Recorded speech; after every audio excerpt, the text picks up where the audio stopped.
And welcome to this edition of the Native News Update on this Monday, May 21st. I am your host for today's program, Paul DeMain, and many of the stories we read here can also be found at our website, IndianCountryNews.com, and here are some of those news stories for the day. One of the oldest churches in the U.S. that was once visited by Spanish conquistador Juan de Onate has run out of money for much-needed renovations. Crews at Old San Miguel Mission in Socorro, New Mexico, stopped last week on repairs due to a lack of funds. KOB-TV has reported the church survived the 1680 Pueblo Revolt, was undergoing renovations for its 400th anniversary in 2015. The Reverend Andy Pavlik, San Miguel's pastor, said after spending almost $300,000, they are out of money and the church remained gutted. Pavlik said they needed hundreds of thousands of dollars to help finish the work. Since 2010, when workers started renovation services for the parish moved into the school gym behind the church.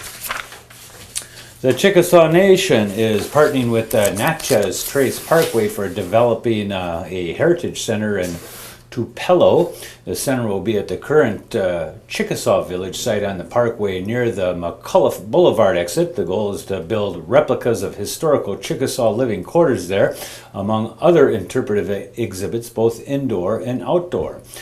Chickasaw Village is an important cultural site to the Native American nations. The new center also will have an interpretive information about the Black Land Prairie, which is a unique natural habitat that is home to more than 400 plant species, according to Lisa McInnes of the Natchez Trace Parkway. The Chickasaw Nation has an interpretive center in Sulphur, Oklahoma. Parkway officials say they plan to use that Oklahoma center as a model of what could be built on a smaller scale in Tupelo. 4 groups, including a Alaska Native village, are suing the National Marine Fisheries Service, claiming the federal agency's permit for oil exploration will hurt endangered beluga whales in Cook Inlet. The group says NMFS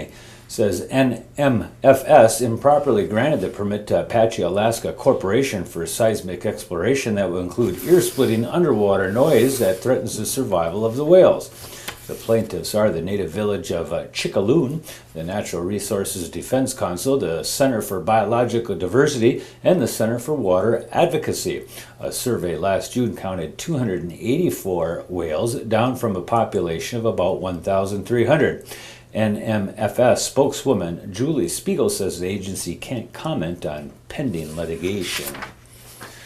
4 connecting river trails were designated as historic components of the Captain John Smith Chesapeake National Historic Trail at a ceremony last week. Interior Secretary Ken Salazar joined Maryland Governor Martin O'Malley and National Park Service Director John Jarvis at a ceremony at Sandy Point State Park in Annapolis. State and local and tribal leaders also participated in that ceremony.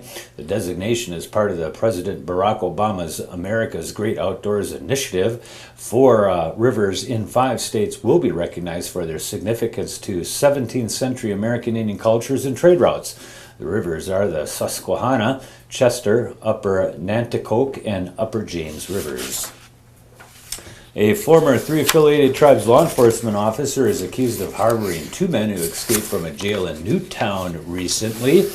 Jessica Folden pled not guilty during an initial appearance in U.S. District Court in Bismarck, North Dakota via a video conference last week, according to federal documents. U.S.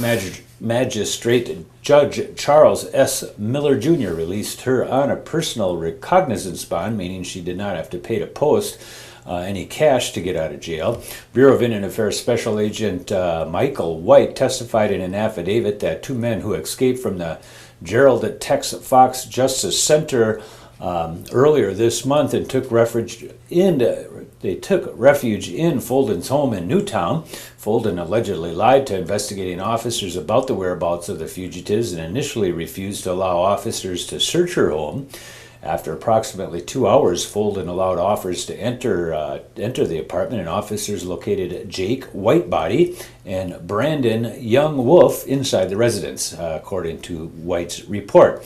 The two escapees surrendered, and Folden was arrested for hindering law enforcement officers. 4 Alabama men have been fined in federal court after stealing cultural artifacts from Tennessee Valley Authority reservoir property. According to a news release from the TVA, Roger Fountain, Heath Du Bois, and John Bates pled guilty to violating the Archaeological Resources Protection Act for thefts at Pickwick Reserve on the Tennessee-Alabama border. A fourth man, Matthew Buttreman, pled guilty to theft of government property for stealing Native American relicts from Alabama's Guntersville Reservoir. The four men were sentenced in federal court in Huntsville last week to serve 1 year of probation, and each was ordered to pay a $500 fine. TVA executive David Jolie says the utility has a team of investigators that works hard to protect the region's cultural history from thieves.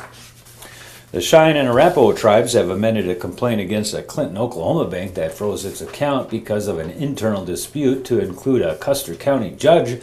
The tribes named District Judge Doug Hout in the petition filed in federal court last week, accusing him of depriving the tribes of their constitutional rights by failing to dismiss First Bank and Trust Company's administrative freeze on about $6.4 million in the tribe's funds. The tribes argue that the actions by the bank and Hout have detrimentally affected all tribal members. Bank officials have said they were concerned about turmoil within the tribe and were uncertain about who the authorized signatory was. And that's another roundup of news from Indian Country on this edition of Native News Update. We want to say miigwech for joining with us, and come back again soon.